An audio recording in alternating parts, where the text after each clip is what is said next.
नमस्कार, DD news में आपका स्वागत है। मैं हूं चंद्रशेखर जोशी और आइए सबसे पहले आपको दिखाते हैं इस वक्त की हेडलाइंस। पीएम मोदी ने जम्मू कश्मीर में हर मौसम में कनेक्टिविटी वाली सोनमर्ग सुरंग का किया उद्घाटन। कश्मीर को बताया देश का मुकुट। कहा, सोनमर्ग सुरंग से कनेक्टिविटी के साथ पर्यटन को लगेंगे नए पंख।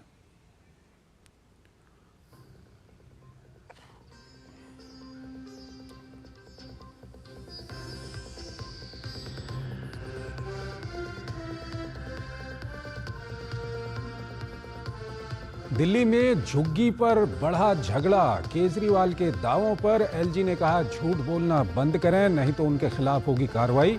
बीजेपी ने कहा, आप सरकार ने गरीबों से पैसे लेकर भी नहीं दिया घर। सीएजी रिपोर्ट पर हाईकोर्ट ने दिल्ली सरकार को घेरा।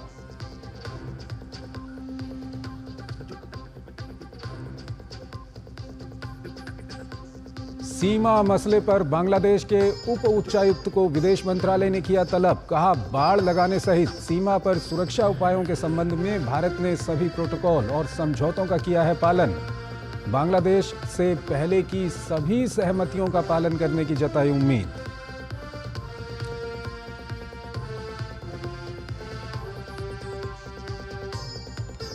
आम आदमी को बड़ी राहत। खुदरा महंगाई दर दिसंबर में 4 महीने के निचले स्तर पर आई। सब्जियों, दालों और चीनी की कीमत में कमी आने के चलते आई कमी।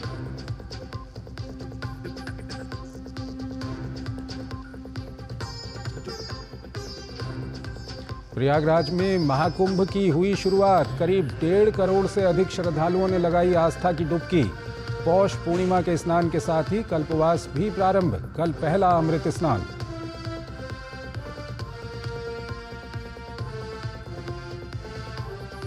देश भर में त्योहारों की धूम। उत्तर भारत में मनाया जा रहा फसल की कटाई और नई फसल के स्वागत का त्योहार लोहड़ी। पीएम मोदी ने पोंगल और लोहड़ी के कार्यक्रम में लिया हिस्सा।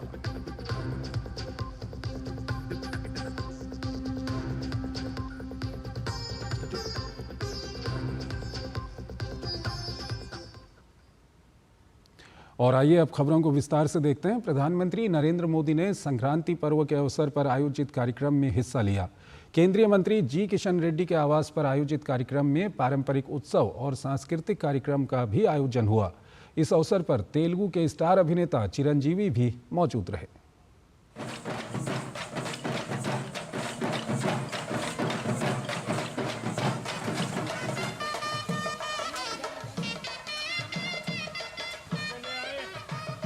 वृषभराज नमस्तुभ्यम्।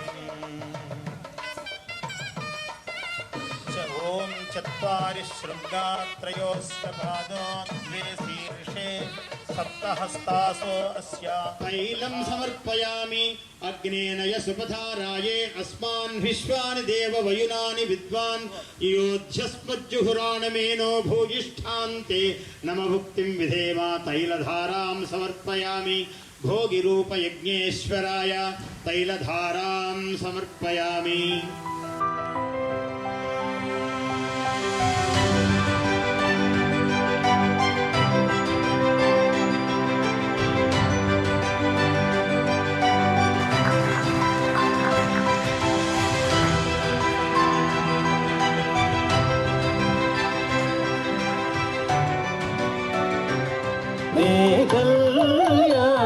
शोभन संक्रांति संबरमिरे वचनु पल्ले सीमల భవ్యకాంతి సని పైరుల మానేల తల్లి పసిడి పంటలను మాకు సగినది.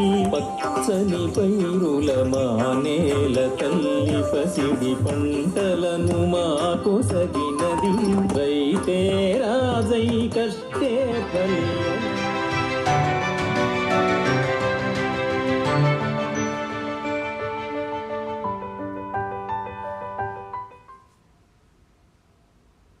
प्रधानमंत्री नरेंद्र मोदी जी, लोकसभा के स्पीकर ओम बिरला जी और हमारे अलग अलग मिनिस्टर्स, एमपीस और जो कलाकार, पद्मश्री अवार्डीज, ऐसे सभी लोगों को मैं बुलाया। अच्छे वातावरण में ये संक्रांति फेस्टिवल पहली बार किया हूँ। मैं मेरा तरफ से हमारे तेलंगाना के और तेलुगु प्रांतों के तरफ से देश के सभी लोगों को इस संक्रांति मकर संक्रांति संबंध में मैं हृदय से शुभकामनाएं देना चाहता हूँ। एक भारत श्रेष्ठ भारत जैसा अलग भाषा अलग वेश फिर भी अपना एक देश, ऐसा अलग अलग नाम पर हम संक्रांति करते हैं, मगर सभी किसानों के लिए, सभी गाँवों के लिए, लोगों के विकास के लिए खुशी मनाने का फेस्टिवल ये संक्रांति फेस्टिवल है। सबको शुभकामनाएं। आज बोगी है तो वो बोगी सेलिब्रेशंस आज हमारे घर में मनाया जाया था। तो आज हमारा सौभाग्य ये है कि आज honourable prime minister ji Modi ji हमारे घर पे पधारे, ये पूरा इसमें पार्टिसिपेट करें। We are very happy for that and we feel very lucky to have him here. मैं सबको इसके लिए सबको धन्यवाद देना चाहती हूँ। దూరదర్శన్ ప్రేక్షకులందరికీ మకర సంక్రాంతి శుభాకాంక్షలు। प्रधानमंत्री मोदी जी के सामने प्रस्तुत करने का हमको ये भाग्य मिला है एंड हाँ शब्द नहीं आ रहे क्योंकि इतना बढ़िया चांस मिला है हमको हमारा संस्कृति दिखाने का।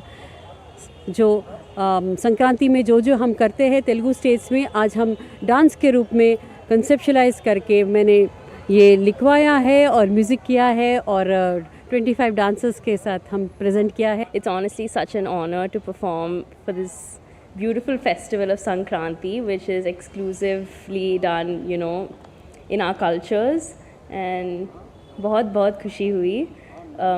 The esteemed Honorable Prime Minister of India saw our performance. प्रधानमंत्री नरेंद्र मोदी ने दिल्ली के नारायणा बिहार में आयोजित लोहड़ी उत्सव कार्यक्रम में भी हिस्सा लिया। इस दौरान प्रधानमंत्री ने लोहड़ी की पवित्र अग्नि को प्रज्वलित किया। प्रधानमंत्री ने मकर संक्रांति और लोहड़ी उत्सव के दौरान आयोजित सांस्कृतिक कार्यक्रमों का आनंद भी लिया, जिसमें कई पारंपरिक प्रस्तुतियों ने भारतीय संस्कृति की विविधता और समृद्धि को सामने अग्नि प्रज्वलित की और वहां उपस्थित लोगों के साथ बातचीत भी की।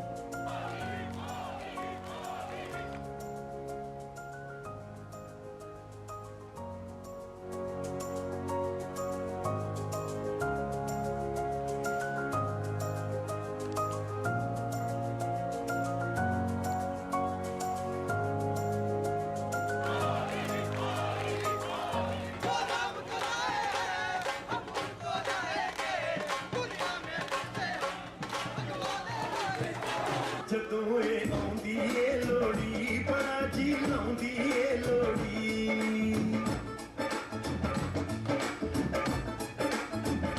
ਜਦੋਂ ਇਹ ਆਉਂਦੀ ਏ ਲੋੜੀ ਬੜਾ ਜੀ ਲਾਉਂਦੀ ਏ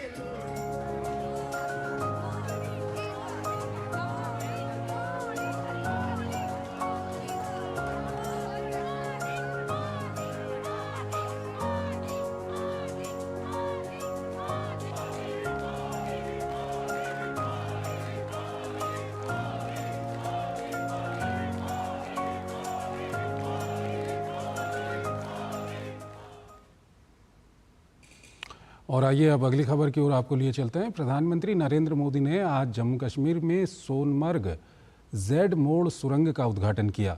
उन्होंने कहा कि विकसित भारत का सपना तब साकार होगा जब इसका मुकुट कश्मीर प्रगति के रत्नों से सजेगा। पीएम मोदी ने कहा कि पिछले 10 वर्षों से जम्मू कश्मीर में शांति और तरक्की का माहौल है। उसका फ़ायदा हम टूरिज़्म सेक्टर को देखते हुए मिलता हुआ देख रहे हैं। साल 2024 में 2 करोड़ से अधिक टूरिस्ट जम्मू कश्मीर आए हैं।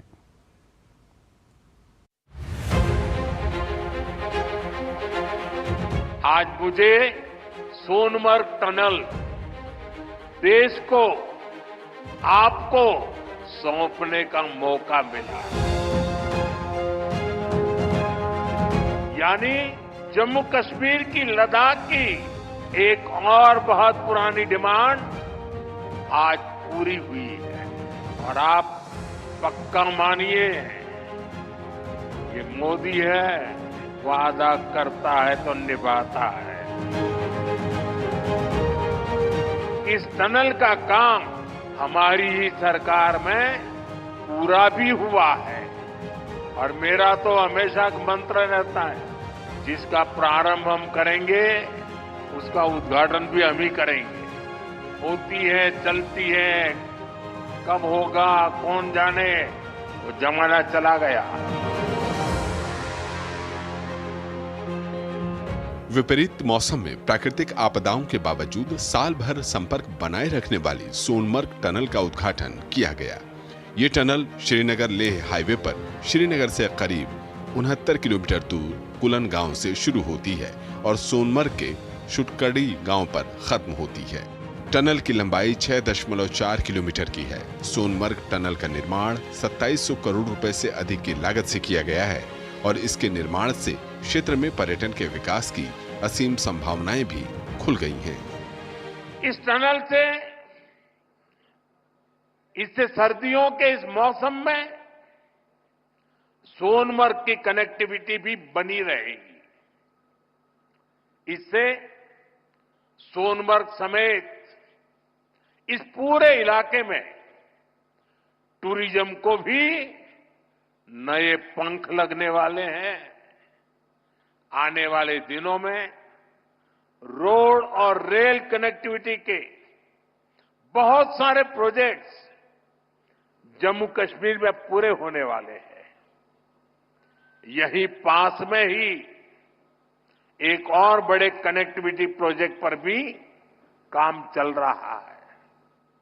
अब तो कश्मीर वादी रेल से भी जुड़ने वाली है। मैं देख रहा हूं कि इसको लेकर भी यहां जबरदस्त खुशी का माहौल है। 21वीं सदी का जम्मू कश्मीर आज विकास की नई गाथा लिख रहा है। प्रधानमंत्री ने कहा कि पहले के मुश्किल के दिनों को पीछे छोड़कर कश्मीर अब फिर से धरती का स्वर्ग होने की पहचान को वापस पा रहा है। जम्मू कश्मीर का अतीत अब विकास के वर्तमान में बदल चुका है। विकसित भारत का सपना तभी पूरा होगा जब इसके शिखर पर तरक्की के मोती जड़े हो। कश्मीर तो देश का मुकुट है, भारत का ताज है। इसलिए मैं चाहता हूं कि ये ताज और सुंदर हो, ये ताज और समृद्ध हो। सोनमर्ग टनल परियोजना जम्मू कश्मीर के परिदृश्य को जहां पूरी तरह से बदलने वाला है, वहीं यह उन मेहनतकश लोगों के लिए एक स्मारक भी है जिसमें कई जिंदगियां खप गई।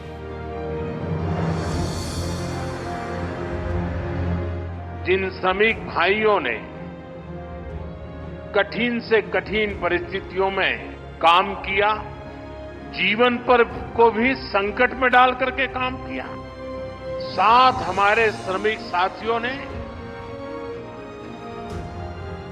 अपनी जान गंवाई, लेकिन हम अपने संकल्प से डिगे नहीं। मेरे श्रमिक साथी डिगे नहीं, किसी ने घर वापस जाने की कहा नहीं। मेरे श्रमिक साथियों ने हर चुनौतियों को पार करते हुए इस कार्य को पूरा किया। निशांत राय के साथ ब्यूरो रिपोर्ट, डीडी न्यूज। और आइए अब आपको दिखाते हैं सोनमर्ग टनल के उद्घाटन पर जम्मू कश्मीर के मुख्यमंत्री उमर अब्दुल्ला ने क्या कहा। ऐसे प्रोजेक्टों से न सिर्फ दिल की दूरी बल्कि दिल्ली से दूरी जो है वो कम हो जाती है। आपने इलेक्शन वो कराए जिसमें लोगों ने बढ़ चढ़ के हिस्सा लिया, और सबसे बड़ी बात ये कि कहीं पे भी धांधली की कोई शिकायत नहीं, कहीं पे भी हुकूमत के गलत इस्तेमाल की कोई शिकायत नहीं। एक भी पोलिंग बूथ पे कहीं पे रीपोल की जरूरत नहीं पड़ी। इसका श्रेय आपको, आपके साथियों को और इलेक्शन कमीशन ऑफ इंडिया को जाता है। उस दौरान आपने तीसरी भी बात की जिसको लेके लोग अक्सर बेशतर मुझसे सवाल करते हैं, मेरे साथी, काबिना के, मीडिया के, यहाँ के रहने वाले।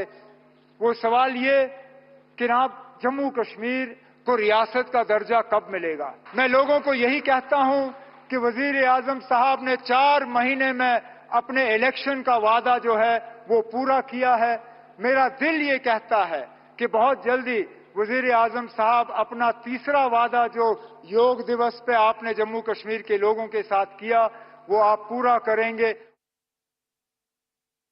में झुग्गी झोपड़ी के लोगों को मकान देने के नाम पर राजनीति गर्मा गई है और चुनाव से पहले ये मुद्दा लगातार बढ़ता जा रहा है। अरविंद केजरीवाल के आरोपों पर आज एलजी वीके सक्सेना ने जवाब दिया और केजरीवाल के आरोपों को सिरे से खारिज किया और माफ़ी मांगने की मांग की। इस मुद्दे पर भाजपा ने आम आदमी पार्टी को जमकर घेरा है तो कई झुग्गी वाले लोगों ने आम आदमी पार्टी से पैसे लेकर भी घर नहीं देने का आरोप आम आदमी पार्टी पर लगाया है। झुग्गी पर बढ़ा झगड़ा, वार पलटवार हुआ तगड़ा।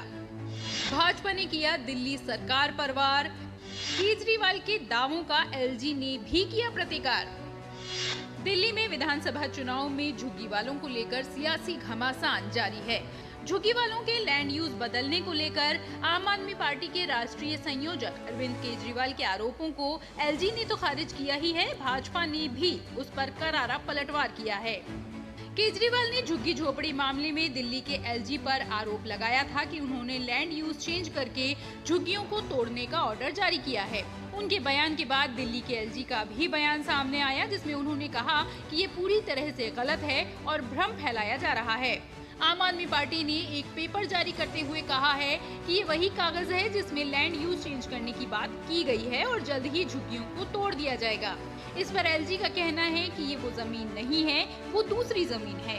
केजरीवाल ने एलजी से झूठ के लिए माफी मांगने की बात की तो एलजी ने कहा कि अगर केजरीवाल झूठ बोलना बंद नहीं करेंगे तो उनके खिलाफ कार्रवाई होगी।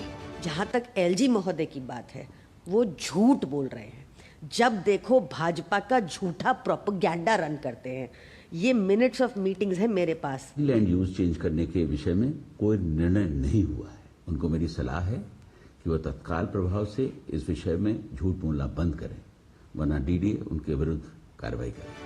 केजरीवाल की ओर से दिल्ली के झुग्गी वासियों से मकान के झूठे वादे करने के लिए भाजपा ने केजरीवाल को झूठा करार दिया। वहीं भाजपा नेता प्रवेश वर्मा ने जमकर निशाना साधा।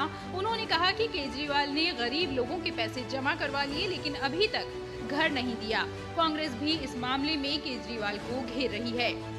आप केजरीवाल जी से पूछिए, आप अगर इतने शुभचिंतक हैं, आप चाहते हैं इनका हित करना, कम से कम इनको प्रधानमंत्री आवास योजना का एक आवास तो दिलवा दीजिए जो ईडब्ल्यूएस के लिए बना है। वो स्कीम दिल्ली में लागू ही नहीं करते। वहां पर पैसा दिल्ली के टैक्स पेयर का लगा हुआ है।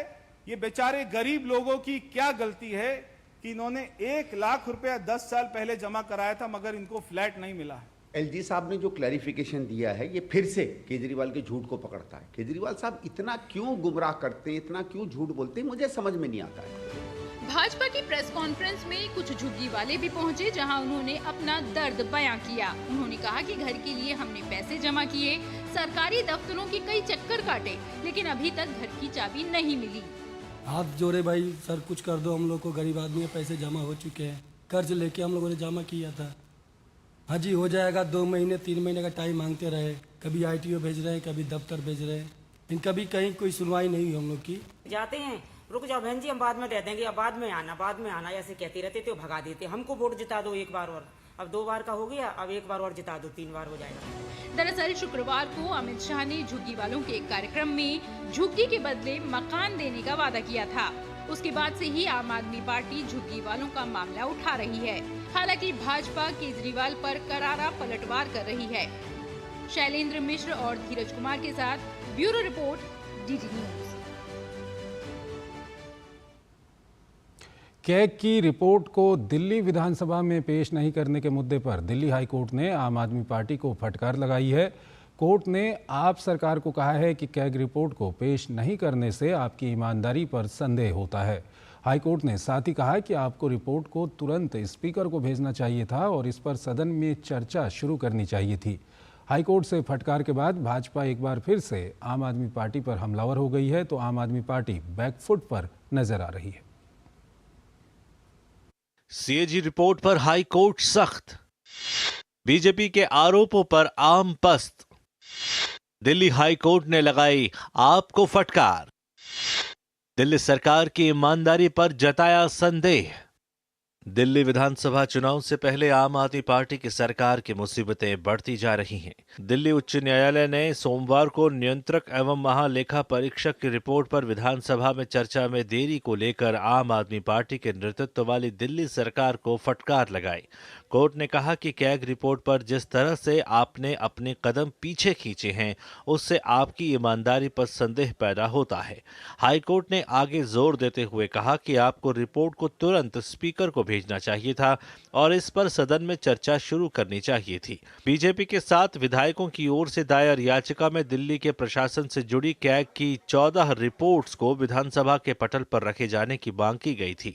याचिका में मांग की गई है कि स्पीकर को निर्देश दें कि वो विधानसभा का विशेष सत्र बुलाएं ताकि दिल्ली में चुनाव की घोषणा होने से पहले सदन में इन पर बहस हो सके।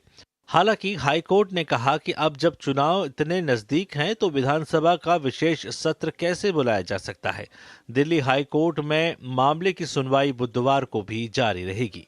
हाईकोर्ट में फंसी आम आदमी पार्टी विपक्ष के निशाने पर आ गई है। भाजपा ने कैग रिपोर्ट पर एक बार फिर आम आदमी पार्टी नेता अरविंद केजरीवाल पर निशाना साधा है। भाजपा प्रवक्ता सुधांशु त्रिवेदी ने दिल्ली उच्च न्यायालय का हवाला देते हुए कहा कि अरविंद केजरीवाल द्वारा संचालित दिल्ली सरकार सीएजी की रिपोर्ट सदन के पटल पर रखने से अपने कदम पीछे खींच रही है। उन्होंने आम आदमी पार्टी को दिल्ली समेत पूरे देश के लिए संवैधानिक आपदा बताया। हालांकि आम आदमी पार्टी आरोपों से इनकार कर रही है।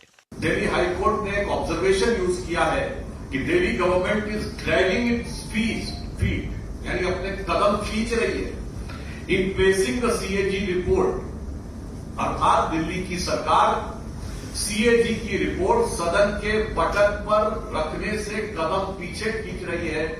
यह दुर्भाग्यपूर्ण।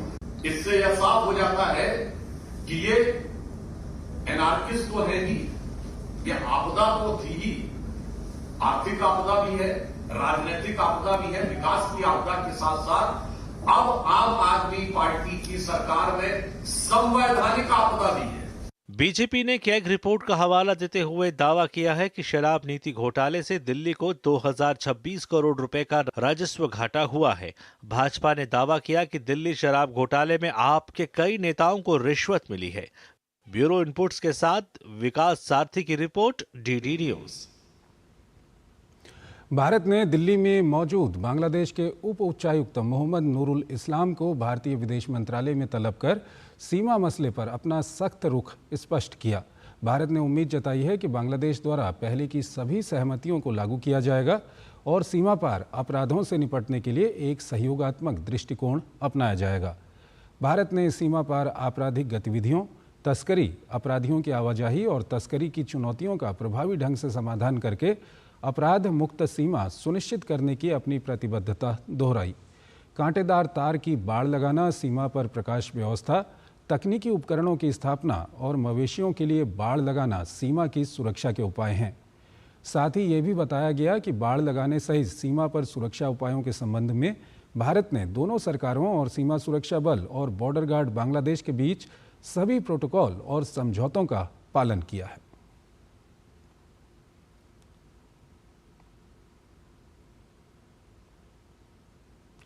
उधर बांग्लादेश में भारत के उच्चायुक्त प्रणय वर्मा ने बांग्लादेश के विदेश सचिव मोहम्मद जसीम उद्दीन से विदेश मंत्रालय के कार्यालय में मुलाकात की।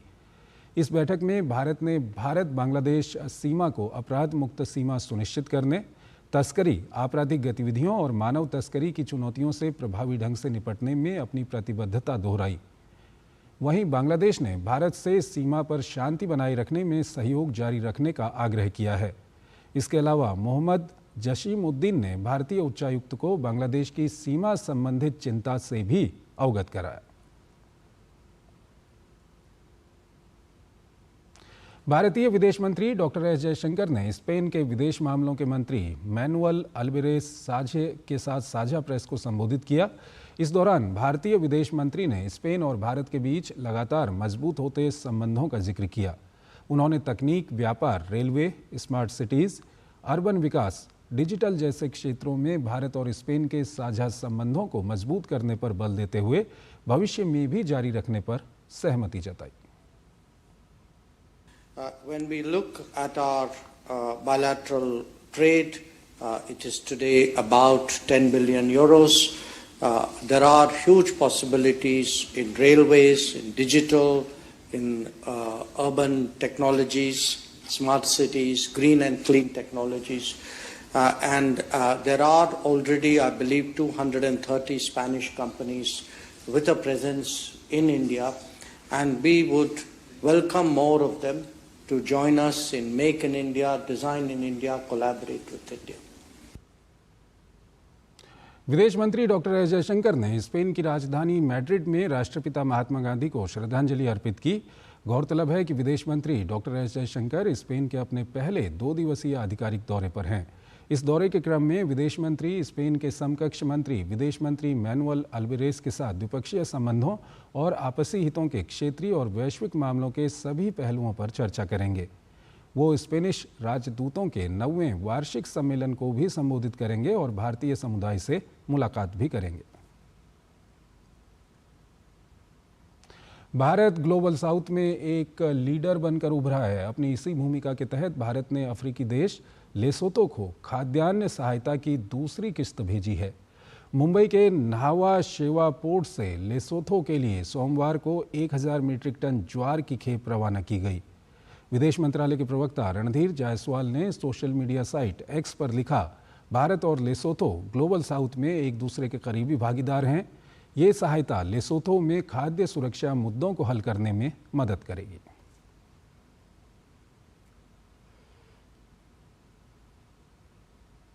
उपराष्ट्रपति जगदीप धनखड़ ने सोमवार को वाइस प्रेसिडेंट एनक्लेव में न्यूयॉर्क विश्वविद्यालय के छात्रों और शिक्षकों के साथ बातचीत की। इस अवसर पर उपराष्ट्रपति ने उन्हें संबोधित करते हुए कहा कि पिछले 1 दशक में भारत में जितना विकास और बदलाव हुआ है उतना दुनिया के किसी भी देश में नहीं हुआ है। उन्होंने कहा कि अंतर्राष्ट्रीय मुद्रा कोष के अनुसार भारत अवसरों और निवेश की भूमि है, पसंदीदा गंतव्य है, जबकि विश्व बैंक का मानना है कि भारत ने लगभग 6 वर्षों में जो डिजिटलीकरण हासिल किया है वो 4 दशकों से अधिक समय में भी हासिल नहीं किया जा सकता। उन्होंने कहा कि एक राष्ट्र के रूप में भारत शांति, स्थिरता और वैश्विक विकास के लिए संकल्पबद्ध है। ये हमेशा ऐतिहासिक रूप से बातचीत और कूटनीति के माध्यम से विवादों के समाधान में विश्वास करता है। केंद्रीय कृषि एवं किसान कल्याण मंत्री शिवराज सिंह चौहान ने कहा कि सोयाबीन की खरीदी न्यूनतम समर्थन मूल्य पर जारी है और अब तक रिकॉर्ड 13,68,660 मीट्रिक टन से ज़्यादा सोयाबीन खरीद हो चुकी है। उन्होंने कहा कि महाराष्ट्र सरकार की तरफ से ये मांग आई थी कि सोयाबीन खरीदी की समय सीमा 31 जनवरी तक बढ़ाई जाए। इसलिए महाराष्ट्र सरकार के लिए हम सोयाबीन खरीदी की समय सीमा 31 जनवरी 2025 तक बढ़ा रहे हैं। साथ ही राजस्थान की सरकार ने भी सोयाबीन की खरीदी की समय सीमा 4 फरवरी तक बढ़ाने की मांग की थी। इसलिए राजस्थान में भी 4 फरवरी 2025 तक सोयाबीन की खरीदी जारी रहेगी। तेलंगाना राज्य ने अतिरिक्त खरीदी की मांग की थी तो उसे भी बढ़ाया गया है। महाराष्ट्र की तरफ से, राज्य सरकार की तरफ से ये मांग आई थी कि सोयाबीन की खरीदी की समय सीमा बढ़ाई जाए। 31 मार्च तक महाराष्ट्र सोयाबीन खरीदना चाहता है, तो महाराष्ट्र के लिए भी सोयाबीन की खरीद की समय सीमा बढ़ाकर जो उन्होंने 31 जनवरी तक बढ़ाने की मांग की थी, 31 जनवरी तक हम बढ़ा रहे हैं। राजस्थान की सरकार ने भी 4 फरवरी तक सोयाबीन न्यूनतम समर्थन मूल्य पर खरीदा जाए ये मांग की है। तो राजस्थान में 4 फरवरी तक सोयाबीन की खरीद जारी रहेगी। शिवराज सिंह चौहान ने कहा कि भूमि संसाधन विभाग की ओर से 56 नई वाटरशेड विकास परियोजनाओं को मंजूरी दी गई है, जिसमें 700 करोड़ रुपए से ज़्यादा की राशि खर्च होगी और मिट्टी के कटाव को रोकने के लिए और मिट्टी के संरक्षण के साथ ही भूजल का स्तर बढ़ाने के लिए ये वाटरशेड उपयोगी होंगे। उन्होंने कहा कि हर सोमवार को देश में कृषि की स्थिति पर समीक्षा की जाएगी। तेलंगाना ने अतिरिक्त कुछ खरीद करने की जो उनका सीमा तय थी उससे और ज़्यादा बढ़ाए जाने की मांग की थी, तो वो भी 25,000 मीट्रिक टन अतिरिक्त खरीदी का लक्ष्य भी उनका बढ़ाया गया था। तो सोयाबीन की खरीद अभी लगातार जारी है। वाटरशेड विकास की परियोजनाओं को, जिसमें 700 करोड़ रुपए से ज़्यादा की राशि खर्च होगी और अंततः मिट्टी के कटाव रोकने के लिए और जल संरक्षण के लिए और भूजल का स्तर बढ़ाने के लिए ये वाटरशेड का उपयोग होगा। संसदीय कार्य और अल्पसंख्यक मामलों के केंद्रीय मंत्री किरण रिजिजू ने मुस्लिम वर्ल्ड लीग के महासचिव मोहम्मद अल ईसा से मुलाकात की। केंद्रीय मंत्री ने एक्स पर जानकारी साझा करते हुए कहा कि मुलाकात के दौरान उनकी सफल भारत यात्रा को याद किया और अंतर धार्मिक संवाद और शांति को बढ़ावा देने के उनके प्रयासों की सराहना की। किरण रिजिजू ने बताया कि मुस्लिम वर्ल्ड लीग के महासचिव मोहम्मद अल ईसा ने भारत की समृद्ध सांस्कृतिक विरासत और विविधता के प्रति गहरा सम्मान व्यक्त किया।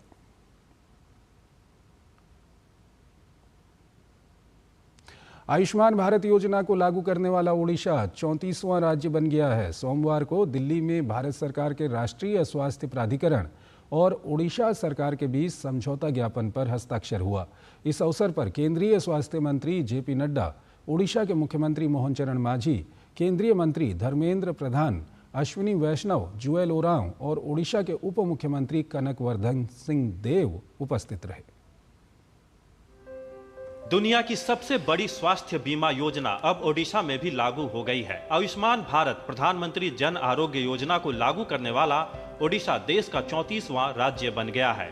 इसके लिए नई दिल्ली में भारत सरकार के राष्ट्रीय स्वास्थ्य प्राधिकरण, स्वास्थ्य और परिवार कल्याण विभाग और ओडिशा सरकार के बीच समझौता ज्ञापन पर हस्ताक्षर हुआ। ओडिशा में आयुष्मान भारत लागू होने से वहां के 67 लाख से अधिक परिवार और 1 करोड़ 4 लाख से ज्यादा लाभार्थियों को फायदा होगा। इनको हर साल 5 लाख का स्वास्थ्य बीमा मिलेगा।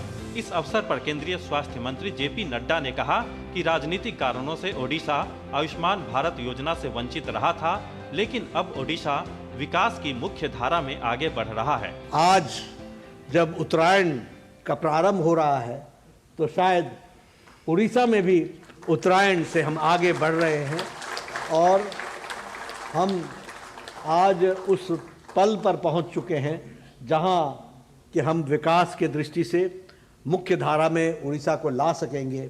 मुझे लगता है कि समय पर उड़ीसा को समझ में आया है, दूर वो भी नहीं है जब दिल्ली भी इसमें शामिल हो जाएगी। ओडिशा के मुख्यमंत्री मोहन चरण मांझी ने कहा कि आयुष्मान भारत योजना ओडिशा के 86% लोगों के जीवन को बदल देगी। With ABPM joy beneficiaries can avail cashless treatment in more than 29,000 government and private impanel hospitals across India. इस अवसर पर केंद्रीय सूचना एवं प्रसारण मंत्री अश्विनी वैष्णव ने कहा कि विकसित ओडिशा में शामिल होने के लिए ही ओडिशा के लोगों ने डबल इंजन की सरकार बनाई है। उन्होंने कहा कि ओडिशा को नंबर 1 IT हब बनाना है। वहीं केंद्रीय शिक्षा मंत्री धर्मेंद्र प्रधान ने कहा कि ओडिशा में 8 मेडिकल कॉलेज खुले हैं और अभी और भी मेडिकल कॉलेज खुलेंगे। आज सेमीकंडक्टर की शिक्षा के लिए ओडिशा में 4 यूनिवर्सिटीज को शामिल किया गया है। हम सब जानते हैं सेमीकंडक्टर आज के युग में कितना इम्पोर्टेंट है, बहुत ही जरूरी है। डिजिटल हेल्थ सर्विस के लिए, इंटरनेट के माध्यम से डॉक्टर की परामर्श के लिए टेलीमेडिसिन के नाम पे जो परिचित है, अगर ये हम आने वाले दिनों में 100% ग्रामीण इलाका में अच्छे डॉक्टर्स की सलाह टेक्नोलॉजी को यूज करके दे पाएंगे, शायद यही माननीय प्रधानमंत्री जी की सपना है। केंद्रीय जनजातीय मंत्री जुएल ओरांव ने कहा कि पहले ओडिशा के लोगों का राज्य के 900 अस्पतालों में इलाज हो रहा था। अब इस योजना के लागू होने के बाद देश के 30,000 अस्पतालों में उनका इलाज होगा। दिल्ली में भी कर सकते हैं, नहीं तो पहले खाली उड़ीसा का जंगल के अंदर में हम लोग रहने के लिए अधिकार था।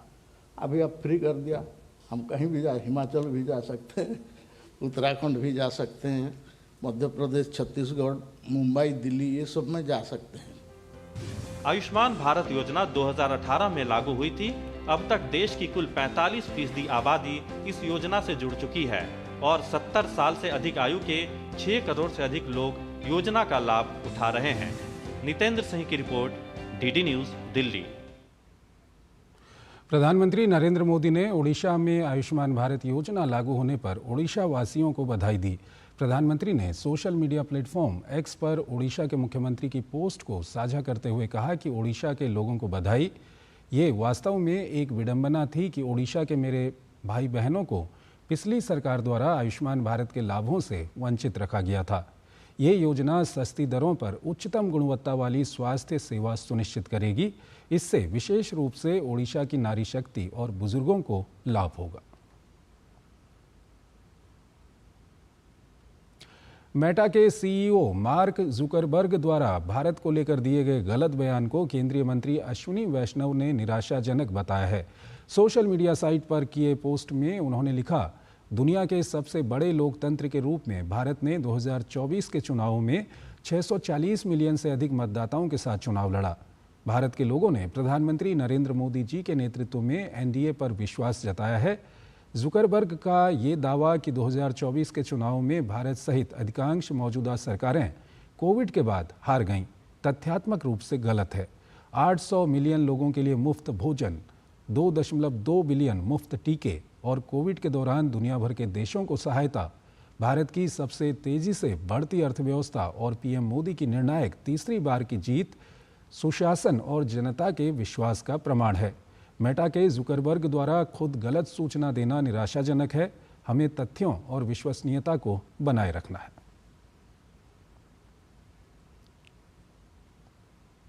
गणतंत्र दिवस के मौके पर राष्ट्रपति भवन में आयोजित होने वाले एट होम समारोह के लिए इस बार विशेष आमंत्रण पेटिका तैयार की गई है। राष्ट्रपति द्रौपदी मुर्मू की पहल पर तैयार की गई आमंत्रण पेटिका दक्षिण भारत के 5 राज्यों की सांस्कृतिक धरोहर को दर्शाती है। क्या खास है इस आमंत्रण पेटिका में, देखिए हमारी इस खास रिपोर्ट में। गणतंत्र दिवस के मौके पर हर साल 26 जनवरी को राष्ट्रपति भवन में स्वागत समारोह का आयोजन किया जाता है, लेकिन इस बार ये समारोह कुछ खास है। 76वें गणतंत्र दिवस के मौके पर राष्ट्रपति भवन में जिन अतिथियों को आमंत्रित किया गया है, उनके लिए खास आमंत्रण पेटिका तैयार की गई है। इस पेटिका यानी बॉक्स में निमंत्रण कार्ड के अलावा दक्षिण भारत के 5 राज्यों आंध्र प्रदेश, तेलंगाना, कर्नाटक, केरल और तमिलनाडु के हस्तशिल्प का संकलन किया गया है। इस विशेष बॉक्स का विचार खुद राष्ट्रपति द्रौपदी मुर्मू ने दिया, जो इन राज्यों की समृद्ध सांस्कृतिक धरोहर को दर्शाता है। राष्ट्रपति भवन ने राष्ट्रीय डिजाइन संस्थान के साथ मिलकर राष्ट्रपति के इस विचार को मूर्त रूप दिया। भारत की जो सांस्कृतिक धरोहर है, जो भारत में 5000 साल पुराना जो सस्टेनेबल लिविंग थॉट प्रोसेस चली आ रही, उसी परंपरा को, उसी सांस्कृतिक धरोहर को हम इस बॉक्स के अंदर कई तरीके से संयोजने का प्रयास किए हैं। तो इसमें साउथ के, सदर्न, दक्षिण के 5 प्रांत के हमने 5 चुनिंदा क्राफ्ट हैं जो ओडीओपी और जीआई में रजिस्टर हैं। उनको हमने इस तरीके से संयोजा है एक बॉक्स के अंदर, ताकि ये एक पूरा बॉक्स जो किट है, ये किट किसी भी डिग्निटरीज के पास जाएगा। भारत विविधता में एकता वाला देश है और इसी विचार के आधार पर इस आमंत्रण पेटिका को डिजाइन किया गया है। इसमें कर्नाटक के मैसूर की पारंपरिक गंजिफा कला, केरल की स्क्रू पाइन बुनाई, तमिलनाडु का कांचीपुरम सिल्क, आंध्र प्रदेश के इटिकोप्पका खिलौने और तेलंगाना के पोचमपल्ली वस्त्र को शामिल किया गया है। वो पूरा बॉक्स हमने वीव किया है। तो वीव मतलब विविधता में एकता, जो देश की कॉन्सेप्ट है, उसी कॉन्सेप्ट के हिसाब से वो बॉक्स बनाया गया है और ये 5 के 5 एलिमेंट उसके अंदर रखा गया है। तो ये पूरी एक किट होके उसमें इनविटेशन कार्ड भी लगेगी और ये किसी भी डिग्निटरीज के पास जो जाएगी इस तरीके से जाएगी। तो जब खोलेंगे उसके अंदर इनफैक्ट उसके अंदर जो धागा लगा हुआ वो भी जूट का लगा हुआ है, उसका लॉक भी बैम्बू का है। तो सारे के सारे जो नेचुरल मटेरियल है और सारा हैंड क्राफ्टेड है। सर, बांस की बनी इस आमंत्रण पेटिका में प्राकृतिक और रिसाइकल करने योग्य वस्तुओं का प्रयोग किया गया है। 40 से अधिक शिल्पकारों ने दिन रात मेहनत कर महज 20 दिनों में 1100 बॉक्स तैयार किए। इस बॉक्स को आंध्र प्रदेश की प्रसिद्ध कलमकारी चित्रकला से अलंकृत किया गया है। ये आमंत्रण पेटिका राष्ट्रपति भवन में अतिथियों के अविस्मरणीय पलों की स्मृतियों को हमेशा संजोए रखेगी। Nishant Saurabh, DD news, Delhi. प्रधानमंत्री नरेंद्र मोदी 15 जनवरी को महाराष्ट्र का दौरा करेंगे। प्रधानमंत्री मुंबई के नौसेना डॉकयार्ड में नौसेना के 3 अग्रणी युद्धपोतों INS सूरत, INS नीलगिरी और INS वागशीर को राष्ट्र को समर्पित करेंगे। 3 प्रमुख नौसैनिक युद्धपोतों का जलावतरण रक्षा निर्माण और समुद्री सुरक्षा में वैश्विक रूप से अग्रणी बनने के भारत के दृष्टिकोण को साकार करने की दिशा में एक महत्वपूर्ण उपलब्धि है। P-15B गाइडेड मिसाइल डिस्ट्रॉयर परियोजना का चौथा और अंतिम युद्धपोत INS सूरत दुनिया के सबसे बड़े और सबसे परिष्कृत विध्वंसक युद्धपोतों में से एक है। इसमें 75% स्वदेशी सामग्री है और यह अत्याधुनिक हथियार सेंसर पैकेज और उन्नत नेटवर्क केंद्रित क्षमताओं से लैस है। P-17A स्टील्थ फ्रिगेट परियोजना का पहला युद्धपोत INS नीलगिरी भारतीय नौसेना के युद्धपोत डिज़ाइन ब्यूरो द्वारा डिज़ाइन किया गया है। वहीं P-75 स्कॉर्पियन परियोजना की छठी और अंतिम पनडुब्बी INS वागशीर पनडुब्बी निर्माण में भारत की बढ़ती विशेषज्ञता का प्रतिनिधित्व करती है और इसका निर्माण फ्रांस के नौसेना समूह के सहयोग से किया गया है। इसके साथ ही भारत की सांस्कृतिक विरासत को बढ़ावा देने की अपनी प्रतिबद्धता के अनुरूप प्रधानमंत्री नवी मुंबई के खारघर में इस्कॉन की परियोजना के अंतर्गत श्री श्री राधा मदन मोहन जी मंदिर का भी उद्घाटन करेंगे। 9 एकड़ में विस्तारित इस परियोजना में कई देवताओं के विग्रह के साथ एक मंदिर, एक वैदिक शिक्षा केंद्र, प्रस्तावित संग्रहालय और सभागार और उपचार केंद्र आदि शामिल हैं। प्रधानमंत्री नरेंद्र मोदी मंगलवार को भारत मंडपम में भारतीय मौसम विज्ञान विभाग के 150वें स्थापना दिवस समारोह में भाग लेंगे। इस अवसर पर प्रधानमंत्री मोदी जनसमूह को संबोधित भी करेंगे। प्रधानमंत्री मोदी देश को मौसम के प्रति तैयार और जलवायु के प्रति स्मार्ट राष्ट्र बनाने के लक्ष्य के साथ मिशन मौसम का शुभारंभ करेंगे। इस मिशन का उद्देश्य अत्याधुनिक मौसम निगरानी प्रौद्योगिकियों और प्रणालियों को विकसित करके उच्च क्षमता वाले वायुमंडलीय अवलोकनों, अगली पीढ़ी के रडार और उपग्रहों और उच्च प्रदर्शन वाले कंप्यूटरों को लागू करके मौसम के लिए तैयार और जलवायु स्मार्ट राष्ट्र का लक्ष्य प्राप्त करना है। ये मौसम और जलवायु प्रक्रियाओं की समझ को बेहतर बनाने पर ध्यान केंद्रित करेगा। प्रधानमंत्री मोदी मौसम संबंधी अनुकूलता और जलवायु परिवर्तन अनुकूलन के लिए IMD विजन 2047 दस्तावेज भी जारी करेंगे। इसमें मौसम पूर्वानुमान, मौसम प्रबंधन और जलवायु परिवर्तन शमन की योजनाएं शामिल हैं। भारत में विकसित नाग MK2 मिसाइल के तीसरे वेरिएंट की anti tank fire and forget guided missile का सफल परीक्षण किया गया। भारतीय सेना की इस कामयाबी के लिए रक्षा मंत्री राजनाथ सिंह ने सोशल मीडिया प्लेटफॉर्म X पर एक वीडियो शेयर करके रक्षा अनुसंधान एवं विकास संगठन और भारतीय सेना की सराहना की।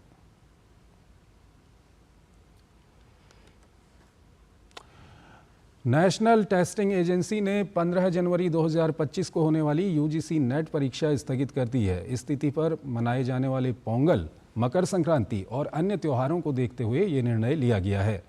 एजेंसी ने परीक्षा स्थगन से संबंधित नोटिस आधिकारिक वेबसाइट ugcnet.nta.ac.in पर अपलोड किया है।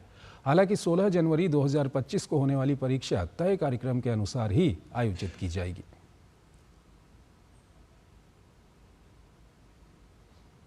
कर्नाटक के बेंगलुरु में एक सनसनीखेज मामला सामने आया है। शहर के कॉटनपेट इलाके में 3 गायों पर हिंसक हमले किए गए, जिसके बाद शहर में तनाव फैल गया।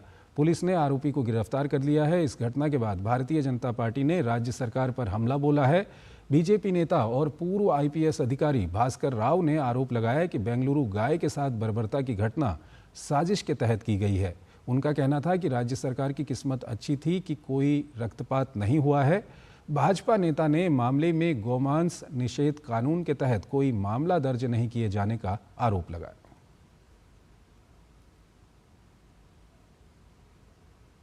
और आइए अब बात करते हैं महाकुंभ की।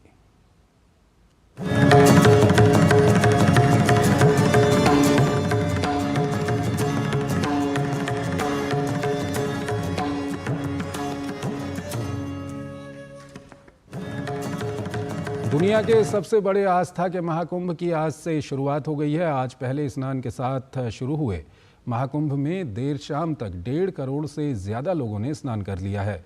144 साल बाद पड़ रहे विशेष संयोग के समय हो रहे महाकुंभ में देश विदेश से बड़ी संख्या में लोग पहुंच रहे हैं, जिसके लिए तैयारियां भी बहुत बड़े स्तर पर की गई हैं। कुंभ क्षेत्र में सुरक्षा के लिए भी बहुत पुख्ता तैयारी की गई है, तो सर्दी के मौसम को ध्यान में रखते हुए मूलभूत सुविधाओं को भी बड़े स्तर पर उपलब्ध कराया गया है।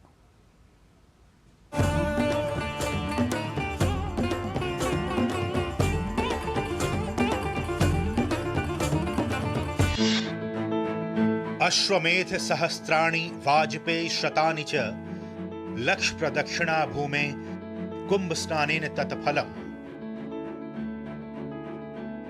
यानी 1000 अश्वमेध यज्ञ, 100 वाजपेयी यज्ञ और 1 लाख बार धरती की परिक्रमा करने का जो पुण्य फल प्राप्त होता है, वो कुंभ पर्व के अवसर पर पतित पावनी भागीरथी गंगा के जल में एक बार ही स्नान करने से प्राप्त हो जाता है।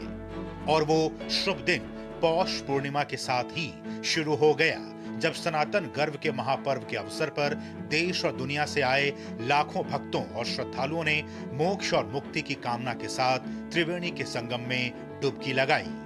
पौष पूर्णिमा के पावन अवसर पर सुबह 5:03 से ही देश और दुनिया से आए भक्तों और श्रद्धालुओं का हुजूम पवित्र स्नान का लाभ लेने के लिए त्रिवेणी के तट पर उमड़ पड़ा और महाकुंभ के पहले ही दिन अनन्य आस्था, अगाध भक्ति, हर्ष, उमंग और भक्ति भावना से भरे करोड़ों श्रद्धालुओं ने श्रद्धा की पहली डुबकी लगाई। यहाँ के पूरा मन धन्य हो गया है, बहुत अच्छा व्यवस्थापना है, जाके देखे मेरा मन धन्य हो गया है।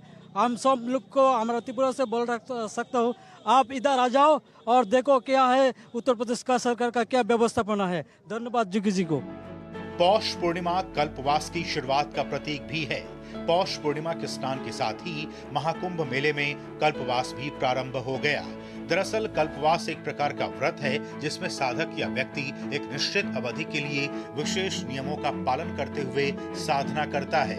ऐसी मान्यता है कि कल्पवास करने से व्यक्ति के सभी पाप नष्ट हो जाते हैं और उसे मोक्ष की प्राप्ति होती है। बार बार प्रताड़ित होना चाहते हो तो जाइए तीर्थराज प्रयाग में, प्रभास नामक क्षेत्र है दक्षिण दिशा में, दक्षिण भाग में। वहाँ एक शिवलिंग की स्थापना करो, विधि विधान से सरस्वती और शिव का पूजन करो। फिर उसके बाद उनसे कहो चंद्रदेव से दीनासन अखंडासन पर महामृत्युंजय का जाप करें। प्रयागराज महाकुंभ में प्रमुख स्नान की बात करें तो इसमें कुल 6 प्रमुख स्नान हैं, जिसमें से 3 अमृत स्नान हैं और 3 प्रमुख स्नान।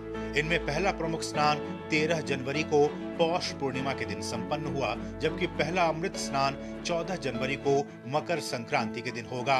वहीं दूसरा अमृत स्नान 29 जनवरी को मौनी अमावस्या के दिन संपन्न होगा।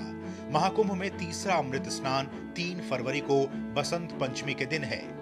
अमृत स्नान के अलावा 12 फरवरी को माघी पूर्णिमा के दिन भी प्रमुख स्नान का दिन है। ये दिन साधु सन्यासियों के 1 महीने की तपस्या की अवधि की समाप्ति का प्रतीक है। वहीं महाकुंभ का आखिरी महत्वपूर्ण स्नान 26 फरवरी 2025 को महाशिवरात्रि के दिन संपन्न होगा। इसके साथ ही महाकुंभ की समाप्ति भी हो जाएगी। प्रयागराज महाकुंभ 144 साल में दुर्लभ खगोलीय संयोग में हो रहा है। इसे लेकर भक्त और संत समाज में काफी उत्साह है। इस महाकुंभ में स्नान का पुण्य प्राप्त करने के लिए देश के कोने कोने से भक्तगण प्रयागराज आए हैं। विदेशी श्रद्धालु भी बड़ी तादाद में कुंभ में स्नान करने पहुंचे हैं।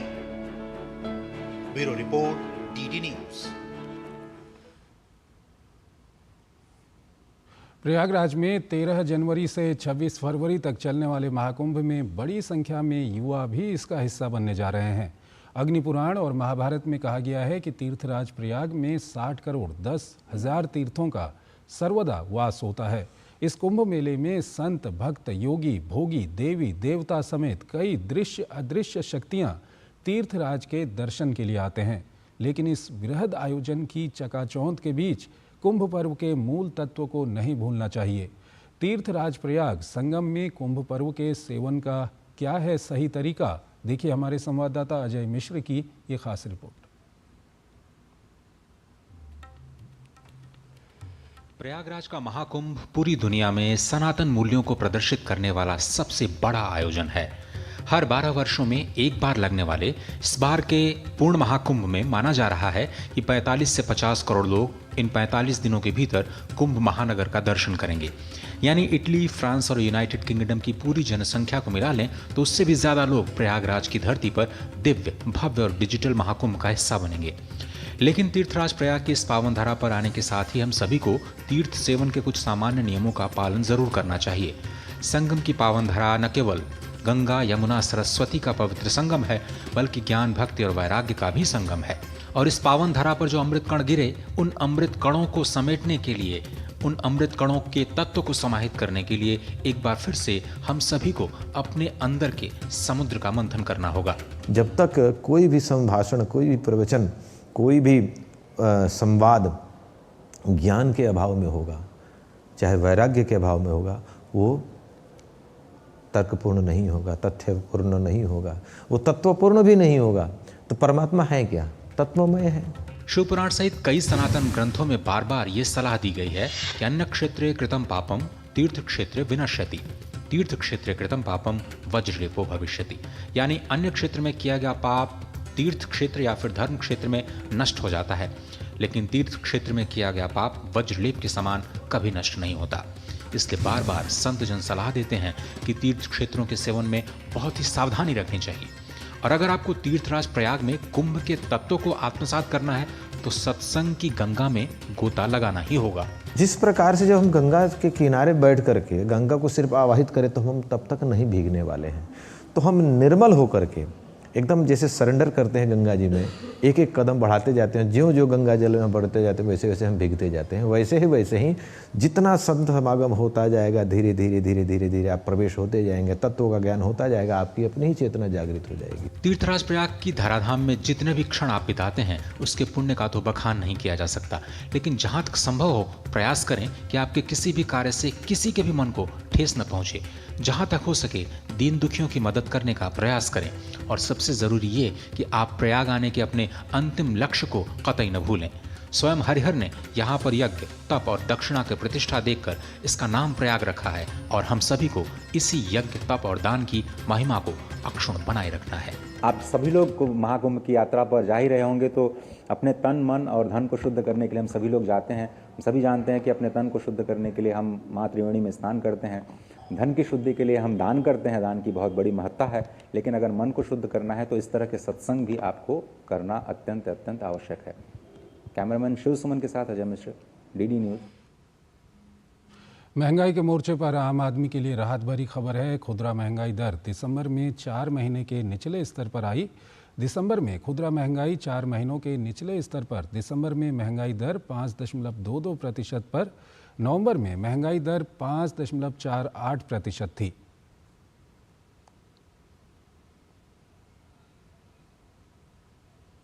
तो नवंबर में महंगाई दर कितनी थी ये हमने आपको बताया। और आइए अब अगली खबर की ओर चलते हैं। खो खो विश्व कप के पहले संस्करण का आगाज नई दिल्ली के इंदिरा गांधी स्टेडियम में शानदार रंगारंग कार्यक्रम के साथ हुआ। टूर्नामेंट के उद्घाटन समारोह में उपराष्ट्रपति जगदीप धनखड़, खेल मंत्री मनसुख मांडविया, दिल्ली के उपराज्यपाल वीके सक्सेना, जम्मू कश्मीर के उपराज्यपाल मनोज सिन्हा, खेल राज्य मंत्री रक्षा खड़से और kho kho federation of India के अध्यक्ष सुधांशु मित्तल सहित अन्य गणमान्य व्यक्ति मौजूद रहे। खो खो विश्व कप का उद्घाटन विश्व कप की ट्रॉफी से पर्दा उठा के हुआ। इसके बाद इस टूर्नामेंट में हिस्सा लेने वाली महिला और पुरुष टीमों ने अपने राष्ट्र ध्वज के साथ मार्च पास्ट कर टूर्नामेंट में अपनी मौजूदगी दर्ज कराई। कार्यक्रम के दौरान अपने संबोधन में उपराष्ट्रपति जगदीप धनखड़ ने kho kho federation of India के अध्यक्ष सुधांशु मित्तल की प्रशंसा करते हुए कहा कि खिलाड़ियों को शुभकामनाएं उन्होंने दी। इंडिया ओपन 2025 बैडमिंटन टूर्नामेंट की शुरुआत मंगलवार से दिल्ली के इंदिरा गांधी स्टेडियम में होगी। इस टूर्नामेंट में भारत की ओर से 36 खिलाड़ी पदक के लिए चुनौती पेश करेंगे।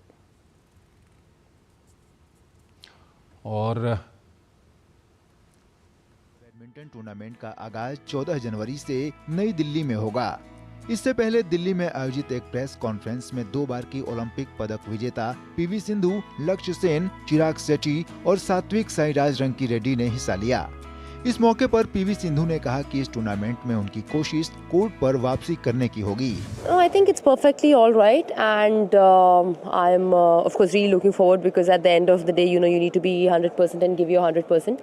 So yeah, I don't have any injuries, and I hope I will be injury free, because injuries are part of life, so you need to take care of yourself.